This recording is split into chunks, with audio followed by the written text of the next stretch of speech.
हमारे बच्चे जो देख रहे हैं आज शिक्षा से वंचित हैं। स्कूल में खिचड़ी बट रहा है, विद्या तो बत ही नहीं रहा। हमें खिचड़ी की जरूरत नहीं है। अगर हम शिक्षित रहेंगे तो हम अपना खुद का पुलाव बना के खाएंगे, बिरयानी बना के खाएंगे, उसमें घी डाल के खाएंगे। हमें खिचड़ी की जरूरत नहीं है, हमें शिक्षा की जरूरत है। तो मेरा नमस्कार, आप देख रहे हैं लाइव श्री न्यूज, जन जन की आवाज, जिला खबर पब्लिक ऐप, और आपके साथ है सुधीर झा। बता दूं हमारी मौजूदगी औराई नवासी विधानसभा क्षेत्र में है और एक ऐसे दबंग प्रत्याशी जनसुराज के भावी उम्मीदवार हमारे फ्रेम में हैं और इनकी जानकारी आपको दिलवा दूं कैसे क्या है। सर को नमस्कार है। आपको नमस्कार, बहुत बहुत धन्यवाद, और आपके माध्यम से सुनने वाले सभी श्रोतागण को नमस्कार और धन्यवाद। अपना परिचय एक बार हमारे दर्शक को दे दीजिए। मेरा नाम हुआ अविनाश कुमार झा, ग्राम संभूता, और मैं औराई विधानसभा क्षेत्र से आता हूँ।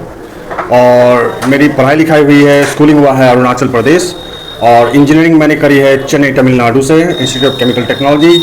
उसके बाद मैं जॉब में था, I was employed in Chemfab Alkalies Limited Pondicherry. और फिर उसके बाद मैं दिल्ली आ गया, वहाँ मैंने जॉब करी है इन बीपीओ सेक्टर। और फिर धीरे धीरे मैं अपना खुद का व्यवसाय स्टार्ट किया, और मेरे कई तरह के व्यवसाय हैं अभी, लेकिन करंटली मैं होटल इंडस्ट्रीज़ में हूँ। इतना अच्छा पढ़ाई लिखाई के बाद बिहार में आकर के और राजनीतिक से जुड़ने का कारण क्या है आपका? कहीं न कहीं चाहे वो दिल्ली है, तमिलनाडु है, वो मेरी कर्म भूमि है। जन्मभूमि तो मेरी औराई, मेरी बिहारी है ना, मैं बिहारी हूँ।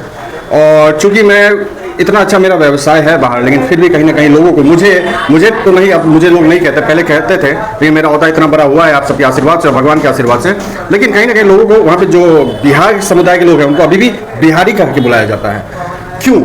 और ये सब चीज़ को मद्देनजर रखते हुए मैंने मेरा ये प्रयास रहा कि मैं अपनी जन्मभूमि की तरफ वापस आ जाऊँ और यहाँ विकास करके मैं अपना टुकड़ा यहाँ मजबूत करूँ। आप विकास की जहाँ तक बात कर रहे हैं तो विकास करना, आप एक आम नागरिक बन के भी विकास कर सकते हैं। पार्टी ज्वाइन करने का आपका रीजन क्या है?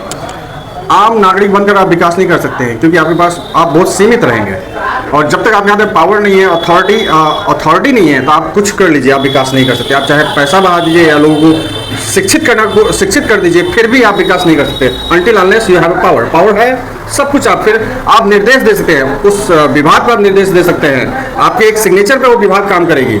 उसके बाद फिर धीरे धीरे विकास का नींव रखा जाएगा। बिहार में कई पार्टियां हैं, आप जैसे कि आरजेडी है, एनडीए, जदयू है, भाजपा है, कई पार्टियां हैं। आप उन पार्टियों से क्यों नहीं जुड़े जो आपने जनसुराज को चुना है? क्या कारण है?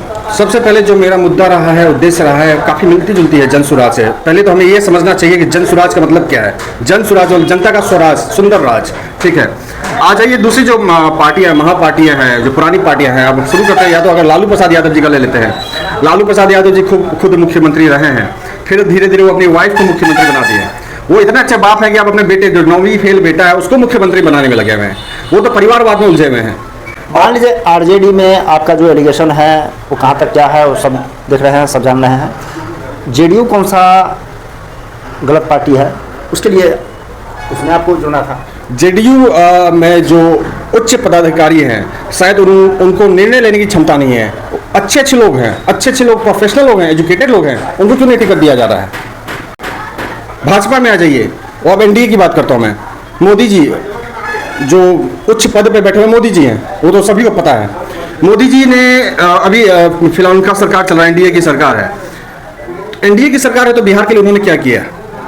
यहाँ आप देखेंगे मोदी जी एक अच्छा प्रधानमंत्री हैं, बिल्कुल हैं। वो गुजरात को उसने इतना विकास के पथ पर ले गया, गुजरात को उन्होंने बढ़ावा दिया है, तमिलनाडु को बढ़ावा दे रहे हैं। बिहार क्यों पीछे रह रहा है? बिहार से ऐसी क्या दुश्मनी है? बिहार से ऐसी क्या नाराज? मानता हूँ मैं, चलिए लालू का राज जो था वो जंगल राज था, उसके बाद नीतीश जी के पास आया, बिहार वो कंट्रोल कर रहे हैं। वो जंगल राज अभी तक खत्म क्यों नहीं हुआ? अभी भी क्राइम इतना चरम सीमा पे क्यों है? अभी करप्शन क्यों चरम सीमा पे है? वो नहीं सफल है नहीं, उनकी सरकार भी सफल नहीं है। उसके बाद बने एनडीए की सरकार। एनडीए की सरकार में भी वही चीज देखने को मिल रहा है मुझे। कोई मुद्दे की बात ही नहीं कर रहा है यहाँ पे। मुद्दे की बात जो कर रहा है वो है प्रशांत किशोर जी, जनसुराज मुद्दे की बात कर रहा है, शिक्षा की बात कर रहा है, स्वास्थ्य की बात कर रहा है, रोजगार की बात कर रहा है, पलायन को रोकने की बात कर रहा है। अगर हम शिक्षित होंगे, अपने आप रास्ता भी बन जाएगा, गली भी बन जाएगी, नालियां भी बन जाएंगी, पुल भी बन जाएगा। हम अगर शिक्षित नहीं है तो हम बस मजदूर बन के रह जाएंगे। मेरा कहना है कि अगर कई उम्मीदवार हैं जनसुराज से, अगर आपको पार्टी टिकट देती है और जीत कर आते हैं तो आपका मुद्दा क्या होगा? पहला अहम मुद्दा रहेगा मेरा शिक्षा। मैं शिक्षा की तरफ मेरी झुकाव ज़्यादा रहेगी। मेरा इतना मानना है, इतना विश्वास है, अगर हम शिक्षित रहेंगे, हमारे पीढ़ी शिक्षित रहेंगे, विकास अपने आप बढ़ जाएगा, हम में बोलना आ जाएगा, पब्लिक स्पीकिंग आ जाएगा। हमारे बच्चे जो देख रहे हैं आज शिक्षा से वंचित हैं, स्कूल में खिचड़ी बट रहा है, विद्या तो बत ही नहीं रहा कहीं, शिक्षा की कोई बात ही नहीं कर रहा हो तो खिचड़ी बट रहा है। अगर हम शिक्षित रहेंगे, हम जहाँ तक जब एक पत्रकार साहब को बताए थे, हमें खिचड़ी की जरूरत नहीं है। अगर हम शिक्षित रहेंगे तो हम अपना खुद का पुलाव बना के खाएंगे, बिरयानी बना के खाएंगे, उसमें घी डाल के खाएंगे।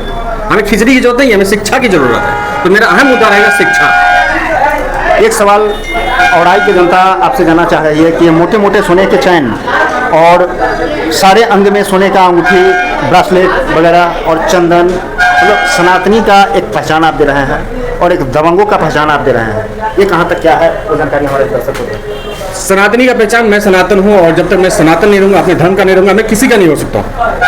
किसी धर्म के लिए मैं पक्षपात नहीं कर रहा हूँ यहाँ पे। आई एम नॉट रेसिस्ट, मैं रेसिस्ट नहीं हूँ बिल्कुल भी। लेकिन मैं अगर अपना घर का नहीं रहूँगा, अपने धर्म का नहीं रहूँगा, तो बाकी लोगों के लिए क्या रहूँगा? मैं किसी के लिए सगा नहीं रहूँगा, पहले मुझे अपने लिए सगा रहना पड़ेगा। And when it comes to chain, अब जिसकी बात की है, वो मेरा शौक है, हॉबी है, ये मेरी अपनी कमाई हुई है और ये मेरा शौक रहा है हमेशा से, क्योंकि वो मेरे को ऊर्जा दे रही है। गोल्ड की बात करते हैं तो गोल्ड हमें पता होना चाहिए, उसकी जो मेटल है, उसकी जो एनर्जीज हैं, एलिमेंट्स हैं, वो आपके ये सारे स्टोन्स आपको जो दिख रहे हैं, सबके पीछे रीजन है। ब्लू सफायर है, उसका अपना कारण है, ठीक है। येलो सफायर है, उसका अपना रीजन है। ये मान्यता है और इस चीज़ को मैं मानता हूँ। Even I know I am educated person. अगर एजुकेशन की तरफ से भी चलेंगे तो इसमें थर्मल एनर्जी है, ऑप्टिकल एनर्जी आता है। इससे आपके शरीर में क्या संचार हो रही है, किस ऊर्जा की संचार हो रही है, मैं उस पर भी मैंने रिसर्च किया हुआ है। क्या कुछ अपील करेंगे औराई विधानसभा के जनता से, क्या अपील है?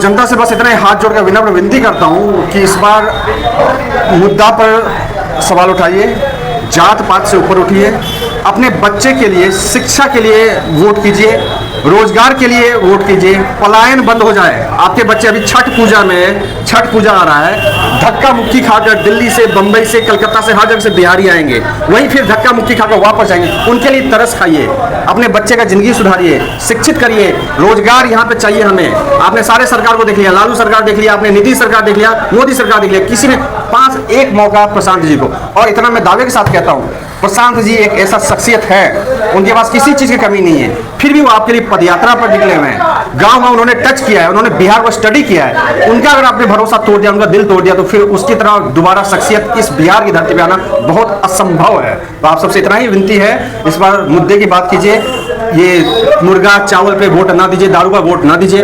पैसा कोई दे रहा, पैसा लीजिए, वो आपका ही पैसा है, आप ही से खींचा हुआ पैसा है। कोई इंदिरा आवास के नाम पे, शौचालय के नाम पे, वृद्धा पेंशन के नाम पे पैसा खींचा हुआ है, वो आप पैसा लीजिए। लेकिन वोट देते समय आप इतना समझ के वोट दीजिए कि आपके भविष्य के लिए क्या अच्छा हो सकता है। 5 साल आपको कौन विकास कर सकता है। अविनाश कुमार जहाँ नवासी औराई विधानसभा के भावी जन स्वराज के प्रत्याशी, और इन्होंने जो कहा आपने सुना है। इसी के साथ मिलते हैं अगले वीडियो में। जय हिंद, जय भारत।